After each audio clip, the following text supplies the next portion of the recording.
You know, I've spent most of my life afraid, frankly, in a state of anxiety and fear inside. And I've developed a mask, a false persona, confident, even arrogant, as a way to fake to the world that I'm not feeling what I'm feeling, which is basically that I'm an imposter as an adult. I have imposter syndrome about adulthood. My mental image is I'm still a kid, and I'm afraid of adult things and adult responsibilities. I can't tell you how many people in my life have told me after I've gotten to know them, dude, when I first met you, I was super intimidated by you, you know? And that's just crazy, because it's the exact opposite of what I feel inside. I'm terrified of meeting new people most of the time.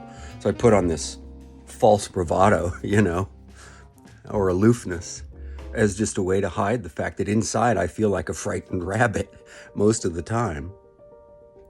We get a lot of what we call fear porn on this internet thing.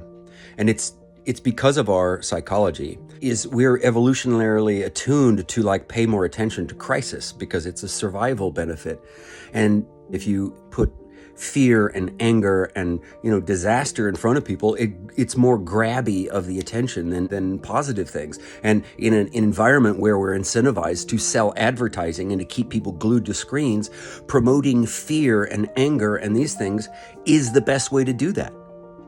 But what it does is amplify our kind of inherent social anxieties, and those of us who are genuinely neurodivergent, it really tips us over the edge. So I've had to learn how to regulate my own neurology, how to breathe through crisis, through anxiety spells, I've learned the techniques to manage this better now at nearly 60. It took me 6 decades to figure some of this stuff out, and it's still a work in progress. I suspect that most of us, or if not most, many of you out there, are similar to me in that inside you're actually pretty anxious and you're putting on a brave front. I say it's okay to not always have that brave front. And it's okay to find a place where you can be authentic yourself, even if it means saying and admitting to yourself and others that you're afraid.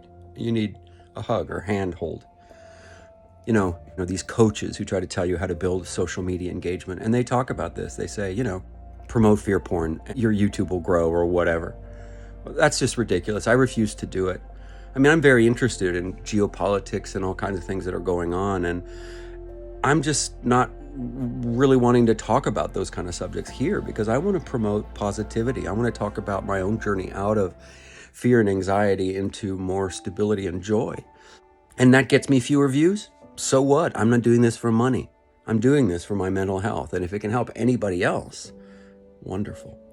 I just want to say, my friends, if you've ever felt like you've had to put on a mask just to walk out your front door,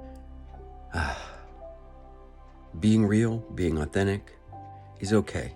And if we give each other permission to be ourselves and to also say, you know what, I don't want that anxiety stuff. I don't want that. You can train the algorithm to give you what you want. I've done it. Now that I put out these positive messages, I get so many positive messages back all day long. Train your algorithm, train your mind to see what you want to see, the better angels of our nature. Well, anyway, I love you all, and I just want to give you a message of hope for this day. Don't be anxious. Things will work out. I love you. Ciao.